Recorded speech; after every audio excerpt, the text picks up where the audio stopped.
Aleluia. Diz assim. Vou ler só o versículo 1 e 2 do capítulo 18 primeiramente. Depois nós vamos para o 17. Primeiro nós vamos ler o 1 e o versículo 2. Diz assim: E sucedeu que depois de muitos dias, a palavra do Senhor veio a Elias no 3º ano, dizendo: Vai e mostra-te a Acabe, porque darei chuva sobre a terra. E foi Elias mostrar-se a Acabe, e a fome era extrema em Samaria. Versículo 17. E sucedeu que, vendo Acabe a Elias, disse-lhe Acabe: És tu o perturbador de Israel? Então disse ele: Eu não tenho perturbado a Israel, mas tu a casa de teu pai, porque deixastes os mandamentos do Senhor e seguistes os Baalins. Agora, pois, envia, ajunta a mim todo Israel no Monte Carmelo, como também os 450 profetas de Baal e os 400 profetas de Aserá, que comem da mesa de Jezabel. Então enviou Acabe os mensageiros a todos os filhos de Israel, e ajuntou os profetas no Monte Carmelo. Então Elias chegou a todo o povo e disse: Até quando cocheareis entre dois pensamentos? Se o Senhor é Deus, seguiu; se Baal, seguiu. Porém o povo lhe não respondeu nada. Então disse Elias ao povo: Só eu fiquei por profeta do Senhor, e os profetas de Baal são 450 homens. Deem-nos, pois, 2 bezerros, e eles escolham para si um dos bezerros, e o dividam em pedaços, e o ponham sobre a lenha. Porém não lhes metam fogo, e eu prepararei o outro bezerro, e o porei sobre a lenha, e não lhe meterei fogo. Então invocai o nome do Senhor, do vosso Deus, e eu invocarei o nome do Senhor. E há de ser que o Deus que responder por fogo, esse será Deus. E todo o povo respondeu e disse: É boa esta palavra. E disse Elias aos profetas de Baal: Escolhei para vós um dos bezerros, e preparai o primeiro, porque sois muitos, e invocai o nome do vosso Deus, e não lhes metais fogo. E tomaram o bezerro que lhes dera e o prepararam, e invocaram o nome de Baal desde a manhã até o meio-dia, dizendo: Baal, responde-nos.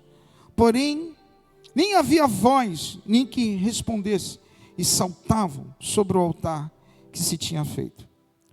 E sucedeu que ao meio-dia Elias zombava deles e dizia: Clamai em altas vozes, porque ele é um Deus. Pode ser que esteja falando, ou que tenha alguma coisa que fazer, ou que intente alguma viagem, porventura dorme e despertará. E eles clamavam grandes vozes e se retalhavam com facas e com lancetas, conforme o seu costume, até derramarem sangue sobre si. E sucedeu que, passado o meio-dia, profetizaram eles, até que a oferta de manjares se oferecesse. Porém não houve voz nem resposta, nem atenção alguma. Então Elias disse a todo o povo: Chegai-vos a mim. E todo o povo se chegou a ele, e reparou o altar do Senhor que estava quebrado. E Elias tomou 12 pedras, e conforme o número das tribos dos filhos de Jacó, ao qual veio a palavra do Senhor, dizendo: Israel será o teu nome. E com aquelas pedras edificou o altar em nome do Senhor. Depois fez um rego em redor do altar, segundo a largura de 2 medidas de semente. Então armou a lenha e dividiu o bezerro em pedaços, e pôs sobre a lenha. E disse: Enchei de água 4 cântaros e derramai-a sobre o holocausto e sobre a lenha. E disse-lhe: Fazei a segunda vez. E o fizeram a segunda vez. Disse ainda: Fazei-o a terceira vez.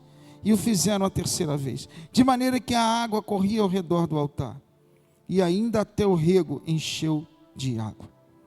Sucedeu, pois, que, oferecendo-se a oferta de manjares, o profeta Elias se chegou e disse: Ó Senhor, Deus de Abraão, de Isaque e de Israel, manifeste-te hoje que tu és Deus em Israel, e que eu sou teu servo, e que conforme a tua palavra fiz todas essas coisas. Responde-me, Senhor, responde-me para que este povo conheça que tu és Deus e que tu fizeste tornar o seu coração para trás. Então caiu o fogo do Senhor e consumiu o holocausto, e a lenha, e as pedras, e o pó, e ainda lambeu a água que estava no rego. O que vendo todo o povo caiu sobre os seus rostos, e disse: só o Senhor é Deus, só o Senhor é Deus. E Elias disse: lançai mão dos profetas de Baal, que nenhum deles escape. E lançaram mão deles, e Elias os fez descer ao ribeiro de Quizon, e ali os matou. Curva a sua cabeça. Uma palavra tremenda. Eu já preguei sobre isso de outra vertente. Curva a sua cabeça. Vamos orar.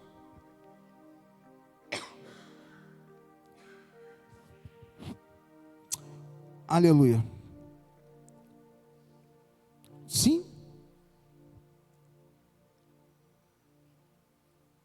Aqui, minha chave.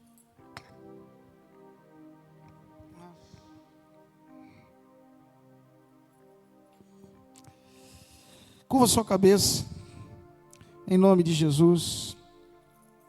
Oremos nesse momento.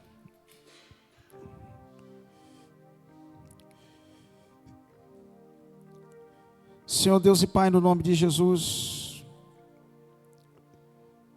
nós oramos nesse momento, meu Deus,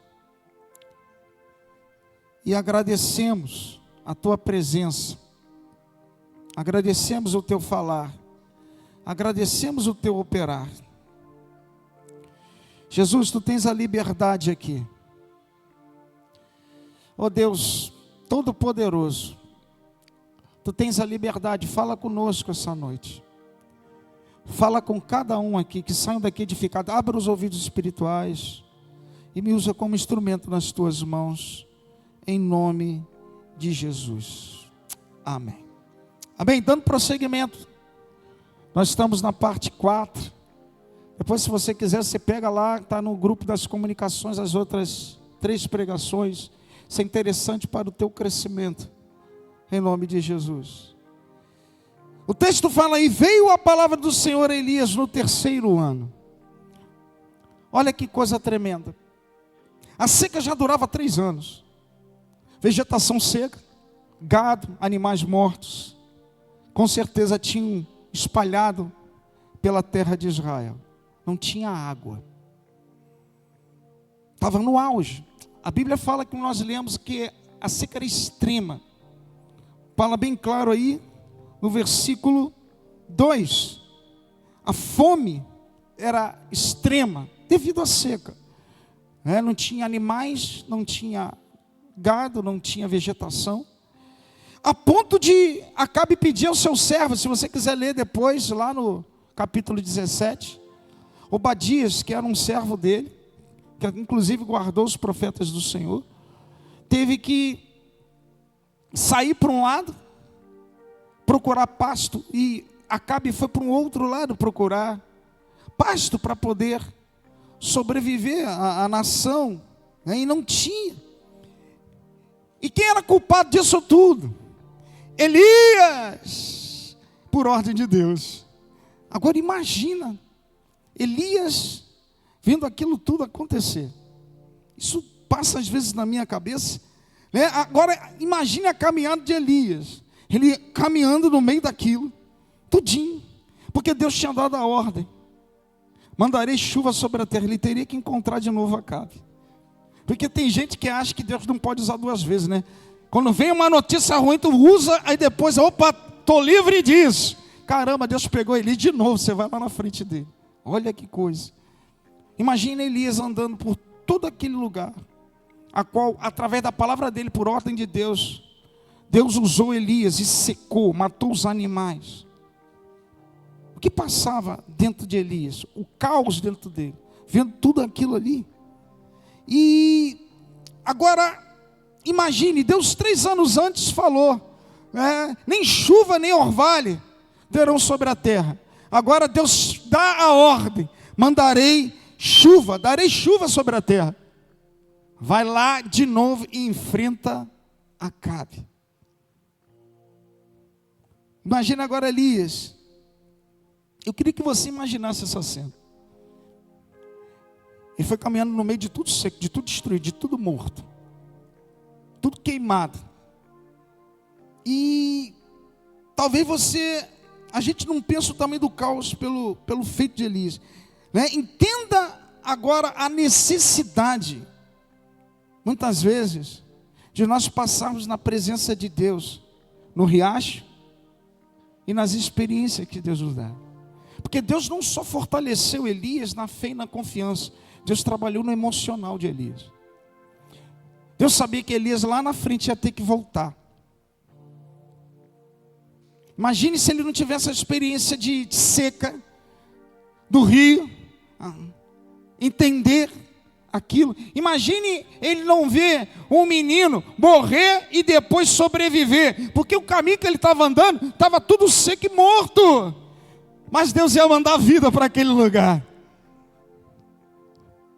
Então Deus estava trabalhando no emocional de Elias, porque ele teria que aguentar tudo aquilo. E assim são todos os servos que andam com Deus, meu amado. Eu queria falar isso para você. Assim são todos aqueles que andam com o Senhor. Tem horas que você vai ficar triste, tem hora que você vai sorrir, tem hora que às vezes não vai ter, tem hora que vai ter, tem hora que você, aquilo que mais que você gosta de ter, Deus vai pedir para Ele. Tem horas que parece que está tudo morto, mas Deus usa você para gerar vida. Tem hora, meu amado, que essas coisas acontecem com o servo de Deus. Ele tem o controle da morte, Ele tem o controle da vida, Ele faz descer a sepultura, Ele faz subir, porque Ele é Deus. Aleluia, aleluia. A gente tem que aprender a andar com Deus. Elias, ele aprendeu. Elias estava caminhando. A vida com Deus muda de 0 a 100 no piscar de olhos, meu irmão.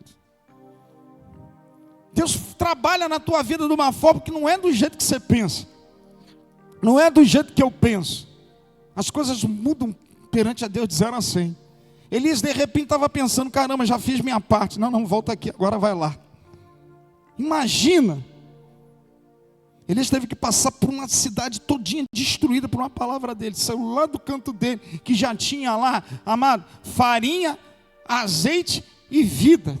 Deus falou: agora sai dessa casa aí, passa pelo meio da morte, pelo meio da seca, vai lá dar a notícia. Isso é muito sério, isso pode acontecer na tua e na minha vida. A gente de repente estacionou, estamos bem, está tranquilo. Deus fez, passei pelo riacho. Não terminou ainda não. Ainda tem processo, ainda tem crescimento para você. Quem quer crescer com Deus, dá um glória a Deus bem alto. Aleluia. Elias, ele estava forjado na coragem, estava ligado em Deus, passou pela escassez por ver morte e vida, passou por campos com tudo sem vida. E mesmo assim, ele foi lutar contra o inimigo. Presta atenção, eu aprendo uma coisa aqui, e eu coloquei aqui: Deus faz você ter experiência de você ter, de você não ter, de você conseguir, de você não conseguir, mas mesmo assim, você tem força para pelejar contra o inimigo e você não cede. Pode vir o vento que for, Deus te constrói de uma tal forma que você, mesmo assim, tem força para encarar o inimigo e o desafio. Quem toma posse disso, dá glória a Deus, porque Ele está contigo e comigo. Aleluia. Tem hora que o crente de Deus passa por uma situação dessa, como fez o rei Acabe. És o perturbador de Israel. Tem hora que você está recebendo elogio. A mulher de Sarepta elogiou: verdadeiramente tu és Deus, tu és profeta. Amado, vida com Deus é assim. Vão criticar, vão apontar, vão falar de você, vão falar de mim, mas prossegue. Aleluia, o inimigo vai cair. Vai cair, tem que cair. Elias foi perante ao inimigo, o rei Acabe. Passou por tudo aquilo ali, forjado, forte, já estava preparado, encarou de novo ele nos olhos. Imagina, amado, Acabe estava perseguindo Elias. Jezabel queria, chegou lá na frente. E me lembro de uma passagem do apóstolo Paulo, bem claro disso. Eu quero que você entenda isso. Servo de Deus tem que saber andar com Deus em toda e qualquer circunstância. O apóstolo Paulo lhe fala em Filipenses capítulo 4, versículo 11. Diz: digo-vos isso não por causa da pobreza, porque aprendi a viver contente em toda e qualquer situação. Tanto sei ser humilhado, como também ser honrado. De tudo e em todas as circunstâncias já tenho experiência, tanto de fartura como de fome, abundância como de escassez. Tudo eu posso naquele que me fortalece. Você pode dar um glória a Deus por isso? Você pode dar um aleluia por isso? Dá uma salva de palmas ao Senhor. Tudo você pode. Tudo o apóstolo Paulo podia, porque Deus gerou experiências com circunstâncias que ele entendeu, assim como Elias também viveu experiências e circunstâncias. Tudo ele podia perante a Deus, e ele encarou o inimigo. Entenda isso. Nós precisamos saber andar com o Senhor. Precisamos entender isso. Aprenda nas circunstâncias. Cresça e vença o inimigo. Cresça e vença o inimigo. Deus às vezes permite isso acontecer. O fortalecimento de Deus acontece no meio das circunstâncias. Você pode tudo nele. Nada parava Paulo devido às experiências e circunstâncias. Nada parava Elias nas circunstâncias. Pergunto eu, e você? E a gente? Como é que nós estamos? Deus gerou isso no meu coração de perguntar essa noite. Porque naquele momento Elias estava cheio de Deus. Depois passou um período com Jezabel, sei do estresse, ele se escondeu. Mas naquele momento ali, Elias ele estava forjado e vivendo o que Deus falava e mandava ele fazer, meu irmão. Elias era forjado. Elias era um soldado de Cristo, não um Nutella. A gente está vivendo uma geração de Nutella, sabe? E eu coloquei algumas coisas aqui que você vai entender o que eu vou falar agora.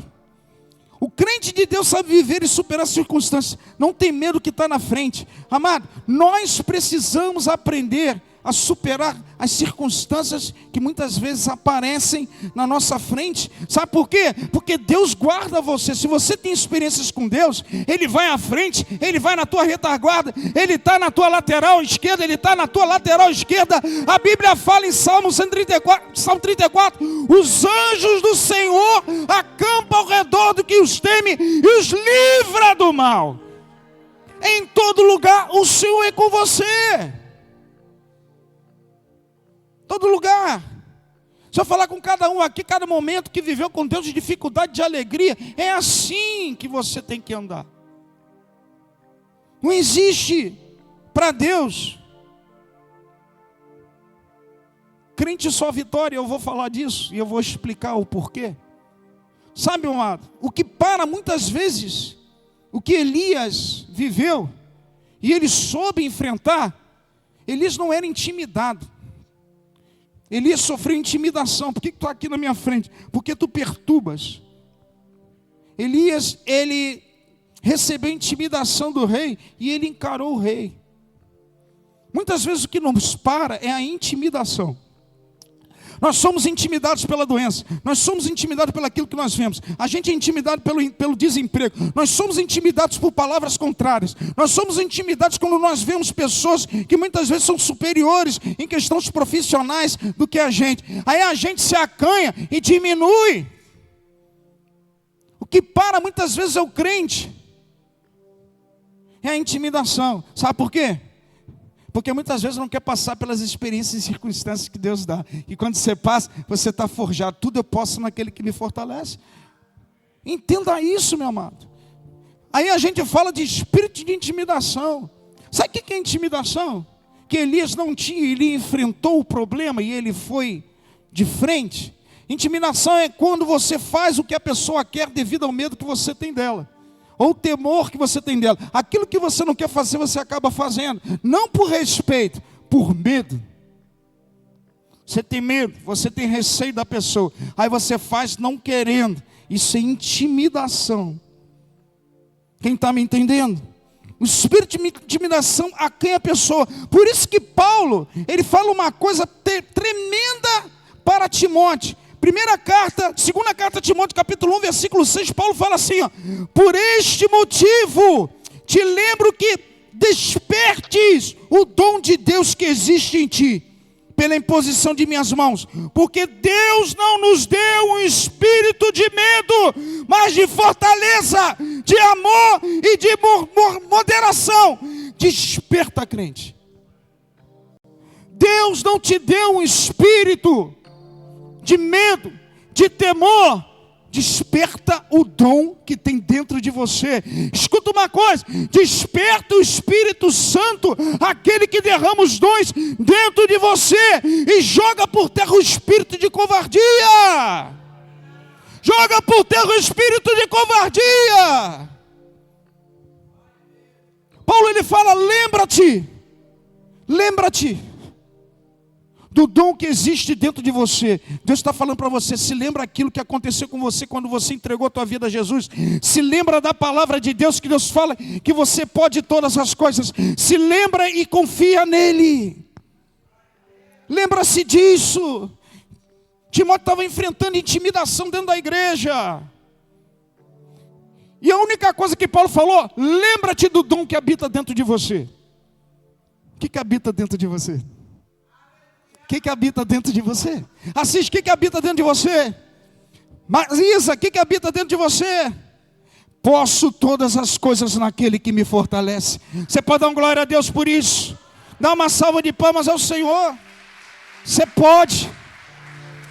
Sabe por quê? Você pode. Deus está falando para despertar o dom.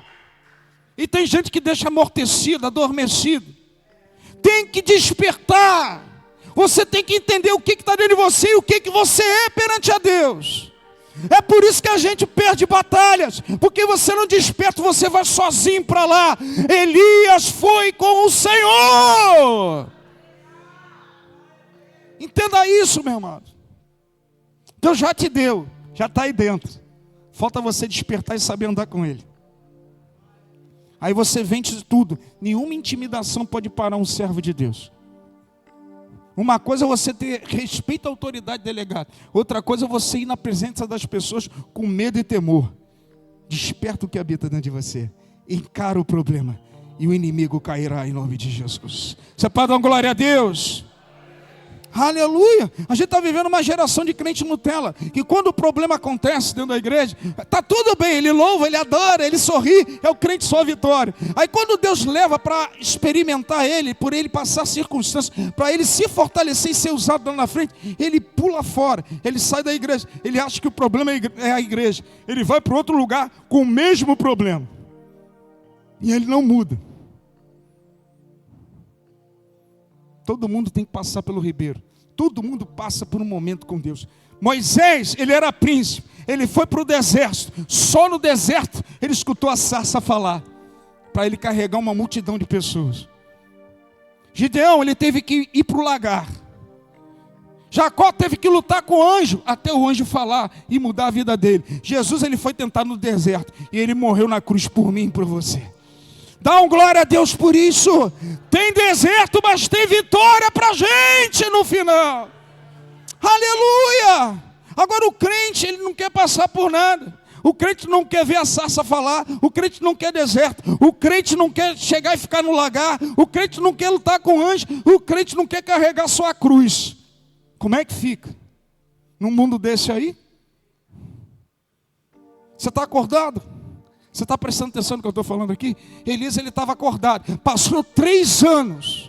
Ele estava ligado nos 3 anos. Tendo comida, farinha e casa e quarto para ele. Mas ele não se desconectou com Deus. Ele tinha um quarto que ele fez ressuscitar gente, meu irmão. Ele estava lá ligado com Deus. Quando Deus falou, abre mão disso, fala lá com a cara. Ele ficou remancheando. Ele virou, agora, sabe, crente Nutella, ficou dentro de casa, não foi encarar o problema, ele foi lá no nome do Senhor. A gente precisa aprender isso, a encarar os problemas que muitas vezes apresentam-se na nossa frente, porque se apresentou, aquilo que está dentro de você vai te dar orientação, vai te dar direção, e o problema vai cair, meu irmão. Entenda isso. A gente vê um bocado de gente triste, desanimada, abatida, amado. A Bíblia fala que posso todas as coisas naquele que me fortalece. A Bíblia fala que nós somos mais que vencedores. A gente tem tanta promessa e a gente não usa nada. A gente sempre vai para situações sozinho. Por que sozinho? Porque você não despertou aquele que está dentro de você, que pode todas as coisas. Entenda isso em nome de Jesus. Encara o inimigo. Elias chegou naquele momento, encarou o problema, chegou na frente de um rei, irado, com raiva, sabia que foi ele que causou isso tudo, amando de Deus, estava tudo tranquilo, adorando outros deuses, e ele chegou lá e colocou o dedo na frente do inimigo, porque ele foi construído, ele foi forjado, e quando Deus manda, ele tem que ir. A Verinha contou uma coisa para mim aqui, na sexta-feira, uma coisa tremenda do trabalho dela. Isso eu fiquei, isso que o pai quer com você e o pai quer comigo. Ela fala que tem um funcionário, um jovem, lá no trabalho dela, que trabalha em computadores. Só que esse jovem, numa conversa formal, falou que o pai dele é dono de uma grande empresa, que não era onde ele estava. Aí ela perguntou, por que você veio parar aqui então? Sabe o que ela falou? Que o garoto falou para ela? Meu pai pagava tudo para mim, bem de vida. Chegou um momento que meu pai olhou para mim, quando eu acabei o 2º grau, se vira, vai trabalhar, começa a pagar a sua faculdade. Falou para ele, eu não vou te ajudar. E ele ficou, pai, eu vou trabalhar na nossa empresa.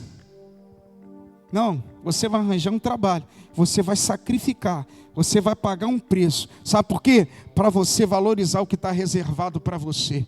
Você tem que valorizar, você tem que crescer lá fora, porque aquilo que eu construí já está reservado, já está guardado para você. Tem coisa grande para você, mas aprenda a sacrificar, aprenda a passar o momento de aperto, para você valorizar aquilo que você ganhou. Jesus fala para você, aprenda a valorizar aquilo que Deus já te deu, aprenda a passar por um momento, porque Ele já venceu por você, Ele já te deu uma terra nova, Ele já te deu a nova Jerusalém. Aprenda a passar por momentos, porque o que está reservado para você é grande. Aleluia! Aprenda a superar, aprenda a conviver com as situações, as circunstâncias. Sabe por quê? Tem coisa boa para você no céu, nós sabemos, mas a gente tem que saber passar por essa terra, e não pode ser crente Nutella. Deus preparou já um bom trabalho para você, Deus já preparou um bom ministério para você, Deus já guardou, já preparou uma família tremenda para você. Muitas vezes não chega na tua mão, porque, meu amado, isso é bênção grande. Se você não crescer, não saber lidar com as circunstâncias, pode virar maldição na tua mão. Aí Deus não te dá, porque tem gente que se perde, tem gente que não sabe, muitas vezes o que está na mão, não sabe utilizar. Aí as coisas vêm rápido e saem rápido. Eu entendi o pensamento desse pai. Aprenda a você valorizar, ser responsável antes de você assumir essa empresa aqui. Eu passei por uma empresa que os filhos só viviam viajando. Eu falei isso para você, para vocês. Foi o processo que eu passei em casa. Uma empresa de 37 anos, a segunda maior do Brasil. O pai morreu, deu na mão dos filhos. 2 anos de vida a empresa teve. Quebrou porque os filhos não sabiam conduzir as coisas do pai. Aprenda a conduzir as coisas do pai. E muitas vezes, para conduzir as coisas do pai, você vai ter que passar um processo que ele te entrega. Entenda isso. Entenda isso. Presta atenção. Para você, de repente, pode ser...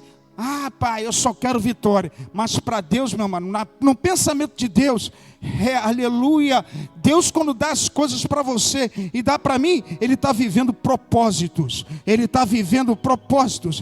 Deus é movimentado por propósitos. E muitos crentes são movimentados por vitória. Entenda isso. Quebra isso na tua vida. Deus tem um propósito para você e para mim. Quem está me entendendo, dá glória a Deus. Aleluia. Aleluia, entenda isso. Deus permite essas coisas acontecer para gerar maturidade, senão a gente fica crente superfície, não temos profundidade. Deus quer crente profundidade, Deus não quer crente superfície. Aí você vê um bocado de gente que entra na igreja, daqui a pouco some. Você vê um bocado de gente dentro da igreja que era de altar, daqui a pouco cai. Você vê gente várias vezes dentro da igreja, está glorificando, daqui a pouco fala que o Espírito Santo mandou. Aí você vê, ele não está fazendo nada, ele está fora da igreja, ele saiu do altar, ele se perdeu, não falou nada. Sabe por quê? Porque ele queria vitória. Deus queria construção. Deus queria construir. E para construir, Deus permite certas coisas que aconteçam na tua e na minha vida, para gerar fé e confiança, e você acreditar que todas as coisas você pode nele. Tem que sair da tua mão e ficar tudo na mão dele, e a gente não entende. Você está me entendendo? Dando glória a Deus. Então Deus não visa somente a tua vitória, Deus visa cumprimento de propósitos, e a gente não entende isso. A gente não entende. Hoje nós somos culpados dessas coisas que estão acontecendo, porque os altares estão cheios dessas coisas. A gente tem que entender que as vitórias são pertinentes. A gente vê várias passagens, mas se um crente não for bem construído, ele se perde dentro da casa de Deus. O que você mais vê, gente perdida dentro da casa do Senhor. Eu não estou falando de perdido dentro da casa de Deus, no sentido de chegar e está aqui dentro. Mas ele está pedindo da casa de Deus? Está, porque a mente dele está em outras coisas lá fora, não está conectado com o Senhor. Então se você não está conectado, você está perdido na presença. Você está perdido, você não tem uma conexão. É como se você tivesse dentro da tua casa uma televisão, mas ela não está ligada no fio. Não passa nada, mas ela está lá. Vocês estão me entendendo? Glória a Deus. Aleluia, aleluia. Agora, no propósito de Elias ele pede uma coisa para Acabe: junta todo o povo. Olha só que coisa. Junta os 400 profetas de Baal, os sacerdotes, junta todo mundo. Junta lá os profetas de Aserá. Sabe o que é Aserá? Alguém sabe? Só levanta o braço. Aserá é chamada também de rainha dos céus. Você vai ver na Bíblia, quando vai ver a rainha dos céus, aponta para Aserá. Aserá é uma deusa cananeia, que assim como Baal, também é ligada à fertilidade. Só que Baal é fertilidade dos campos e clima. Ela é fertilidade, amor, geracional, pessoa. Então era uma deusa cananeia. Quem está me entendendo? E Elias, ele bateu de frente. Quando ele foi chamado de perturbador do povo, Elias, ele falou bem claro: não, eu não estou perturbando não, é você que desviou o povo dos mandamentos do Senhor e mandou eles cultuar os Baalins. Sabe o que é Baalins? Baalins é Baal do plural. São os deuses cananeus da fertilidade e do clima. Por isso que Deus mandou gerar toda aquela situação de clima e de chuva, para envergonhar Baal. Por isso que agora Elias molha tudinho lá, o holocausto, para humilhar o Deus deles. Então Baalins, vem de Baal. Baal quer dizer Senhor, dono em cananeu. Ou seja, o povo de Israel era dono. Deus era o Senhor, era dono daquele povo. Agora quem era dono era Baal. Sabe o que Elias fez? Foi lá e bateu de frente, não só com o rei, porque a finalidade de Elias ali não era destronar o rei. A finalidade de Elias era colocar Deus na posição que era de dono, de Senhor, e trazer o povo de volta. Aí Elias bateu de frente com o povo. Versículo 21. Então Elias chegou a todo o povo e disse: até quando cocheareis em dois pensamentos? Se o Senhor seguiu, e se Baal seguiu, porém o povo não lhe respondeu nada. Sabe o que quer dizer cochear? Cochear é você ficar indeciso, é você ficar dividido em dois pensamentos. Deus não é um Deus de divisão. O que é dele é dele. Amado, para de ser crente, de ficar em cima do muro.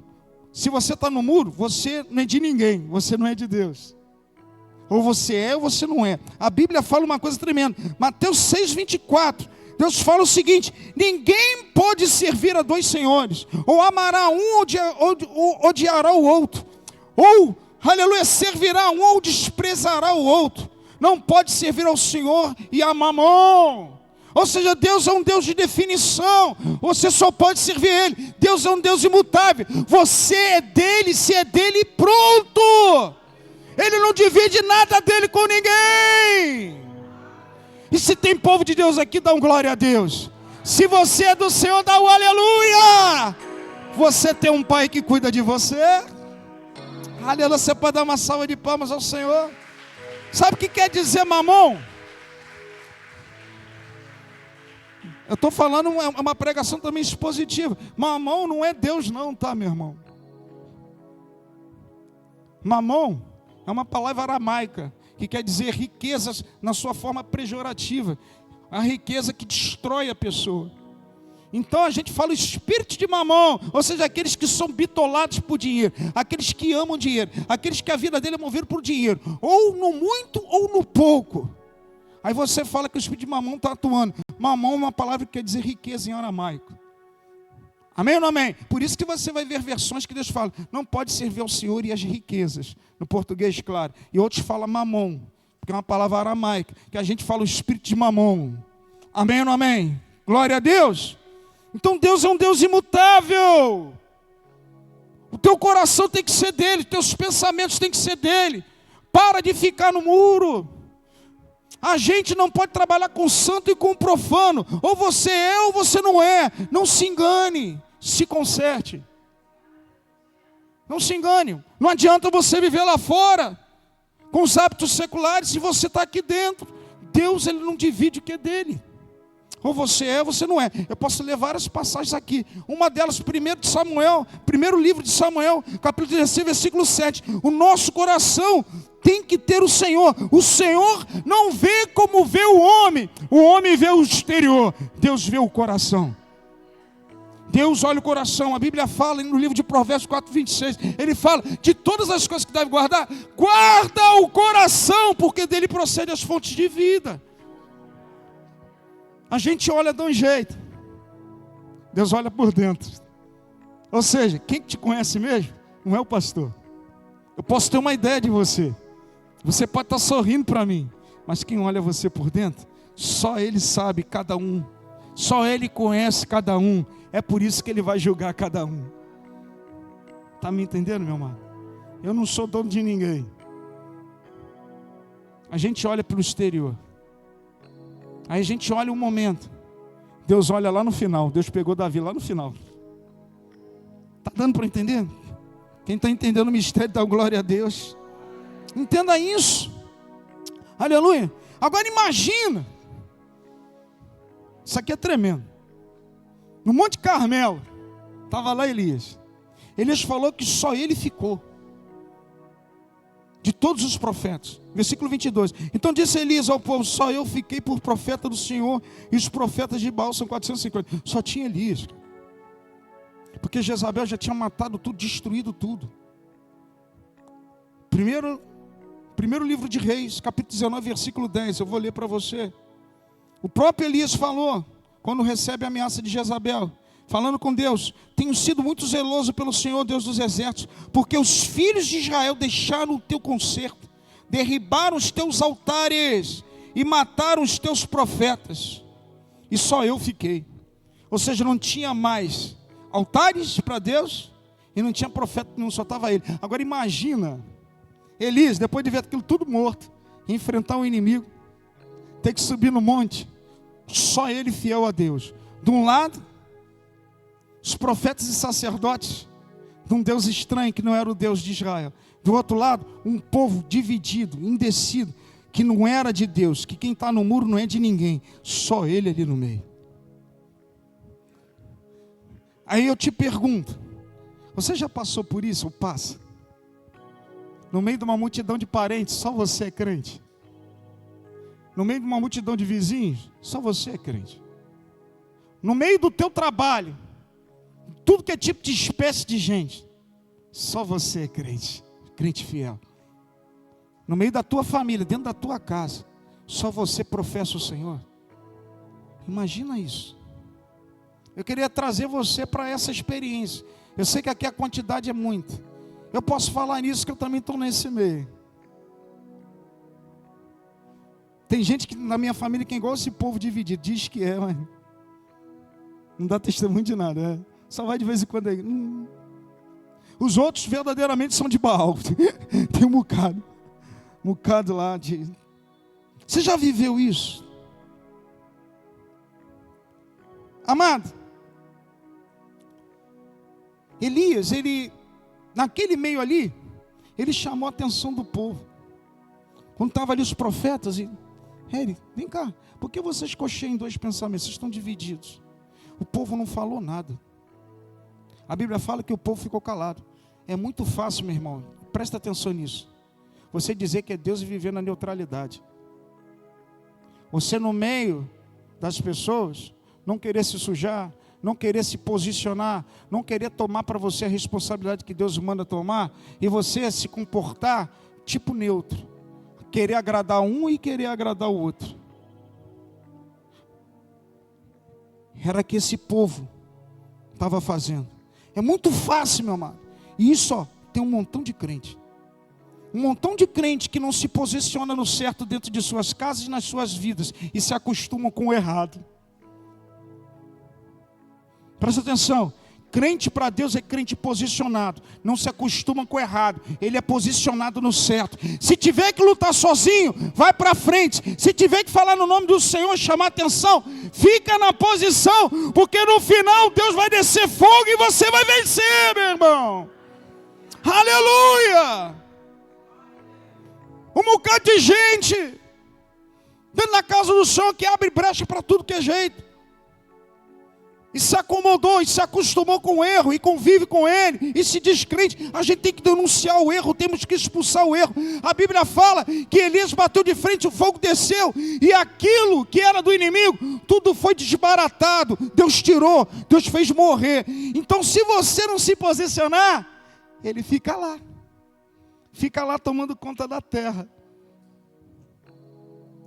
Ah, mas pastor, eu sou só um, só eu fiquei. Deus está falando essa noite para você, crente que é posicionado no certo e não se acostuma no errado. Se posicione, bate de frente, chama a atenção, corrige, mostra o certo, que Deus te honrará em nome de Jesus. Em nome de Jesus, o Senhor está entrando com providência na tua casa, nos teus negócios. Não aceita coisa errada, não aceita, não toma a forma do mundo, toma posse do que é certo em nome de Jesus. Aleluia, aleluia. O povo estava neutro. É isso que acontece na casa dos crentes. Nós nos acostumamos, porque a gente não bate de frente, e às vezes a gente até toma molde das coisas, apesar de estar dentro da casa de Deus. A gente ajuda. Quando você permite, você está ajudando. Elias, ele bateu de frente sozinho. Vai todo mundo morrer, vai todo mundo cair aqui. Você está me entendendo o que eu estou falando aqui? Eu estou falando da parte de Deus para você. Não conheço a vida de cada um de uma forma profunda, mas o Senhor falou isso nessa manhã para mim. Crente que não fala nada e não se posiciona, se acostumou com as coisas erradas. E Deus não gosta disso. A ponto de Deus levantar um que sobrou e mandar lá trazer aqueles que estavam na dúvida, que estavam no muro. Será que é necessário Deus levantar alguém para te chamar a atenção e falar para você se posicionar? Não precisa disso. Deus está falando com você hoje, diretamente aqui pela palavra. Olha o que está errado, olha o que está certo. Se separa do erro. Larga a mão daqueles que não procedem de Deus, daqueles que são Baal dentro do teu lado ali. Larga a mão das coisas que você sacrifica, que não são de Deus. A gente tem que tomar posicionamento perante o Senhor. Eu me lembro uma vez que eu estava caminhando com Deus, querendo aprender de Deus. Isso me faz lembrar até de Paulo chamando a atenção de Pedro. Se posiciona, Pedro. Que quando chegava os judeus, ele tinha um comportamento. Quando chegava os gentios, tinha outro. E Paulo bateu de frente com ele. O texto fala bem claro, bati de frente. A gente tem que ser posicionado naquilo que acredita, meu irmão. Deus conhece o servo dele na posição. Você vai passar experiências com Deus e Deus vai te testar se você verdadeiramente é aprovado ou se está no caminho ainda para ser. Que tomar banho numa piscina, isso é fácil. Todo mundo passa por isso. E eu me lembro que a pastora, eu estava no início da caminhada cristã, querendo aprender, mas eu estava ainda no começo. Tinha as minhas debilidades. Deus usou ela dentro de casa para mim. Tomou ela em espírito e falou para eu me posicionar. Isso entrou na minha cabeça. Estou exigindo de você um posicionamento. Eu falei, caraca, você tem 20. Aí parece que passa um filme. Eu falei, caramba, eu preciso melhorar perante a Deus. A gente não pode se acostumar. A gente acha que tudo é normal e que Deus vai tirar. Tem a tua parte aí. Deus não tira nada se você não quiser. Deus faz caminhos para você sair, mas a ação é tua. Foi o que Elias fez. Elias, ele, no momento lá, e eu vou adiantar que já passou o horário. No momento lá, ele liberou primeiro. Começa vocês a sacrificar. Vocês têm mais gente, vai lá. Ficaram de manhã até meio-dia, se cortaram, colocaram bezerro, pediram a Baal, o silêncio estava, Elias zombou. Se cortaram, imagine o sangue caindo, porque eles, adoradores de Baal, quando você estuda isso, eles tinham essa situação que eles se cortavam, eles se lenhavam, né? Era uma tradição para esse Deus. E Elias ficou olhando sozinho. Chegou a vez de Elias. Pergunto eu. Primeira coisa que Elias fez foi clamar a Deus para descer fogo. Foi botar o bezerro, jogar a lenha. A Bíblia fala no versículo 30. Então Elias disse a todo o povo: chegai-vos a mim. E todo o povo se chegou a ele e reparou o altar do Senhor que estava quebrado. Presta atenção, crente. Eu li para vocês o capítulo 19 desse livro. Não tinha mais altar para Deus. Elias teve que sacrificar primeiro a Bíblia fala que pedra sobre pedra, representando as tribos de Israel, as 12. Foi restaurando o altar que um dia existiu. Então, ele poderia sacrificar nos altares de Baal, poderia, já estavam prontos. Ele poderia pedir um espaçozinho, já que não desceu nada, podia, porque tinha outros altares no Monte Carmelo. Porque os altares do Deus verdadeiro tinham sido eliminados, então foram colocando os altares de Baal. Ele não usou um altar de Baal, ele fez o dele. Presta atenção. Você está me entendendo até aqui que eu estou falando? Ele fez o altar dele. E Deus falou isso no meu coração para falar para você, crente que entrou aqui. Servo de Deus só serve em um altar. Presta atenção. Servo de Deus só serve no altar. Mesmo que te custe como sacrifício reconstruir o altar de novo. Você não depende do altar dos outros para ser crente. Você não tem que ficar pedindo para os outros para agir por você. Você tem um altar perante a Deus. Repara ele se precisa reparar. Levanta ele de novo. Para de viver com o altar dos outros. Você tem espaço perante a Deus também. Tem coisas que antes de eu clamar pelo milagre, eu tenho que reparar o altar, meu amado. A gente pede a Deus grandes milagres, mas com o altar destruído, Deus não derrama nada. Levanta o teu altar de novo. Faz da forma como você aceitou uma vez Jesus lá no início. Começa a trabalhar de novo da forma como você um dia já trabalhou. E você vai ver fogo caindo do céu na tua vida, nas tuas coisas. Você entenda isso, meu irmão. Deus está esperando os verdadeiros adoradores que adoram espírito e verdade. Sabe o que Elias estava fazendo ali? Ele estava trazendo o povo de novo perante a Deus. O mais importante era Deus, aleluia, tomar a sua posição de líder de novo com o povo dele. Cada pedra representava um povo. E o povo estava ali. Ele estava sacrificando em nome do povo. Ele molhou 1, 2, 3 vezes todo aquele bezerro. Sabe por quê? Ele quis mostrar, aleluia, pode ser impossível do homem tacar fogo naquilo que está molhado, mas para Deus nada é impossível. Para Deus nada é impossível na tua vida. Aleluia. E eu paro por aqui em nome de Jesus. Levanta teu altar, meu irmão. Repara ele. Primeira coisa que Elias fez não foi pedir solução, milagre e porta aberta. Ele foi ver o que estava errado. Errado era o altar quebrado. Deus não anda com pessoas com o altar quebrado e nem com o altar dos outros. Tem muita gente dentro da igreja que não leva uma vida, está com o altar quebrado e fica pedindo oração, fica pedindo ajuda. Deus quer trabalhar com você na tua vida. Da mesma forma que responde a pastor e o pastor, ele responde você também. Você está me entendendo? Dá um glória a Deus em nome de Jesus. Dá mais uma salva de palmas ao Senhor.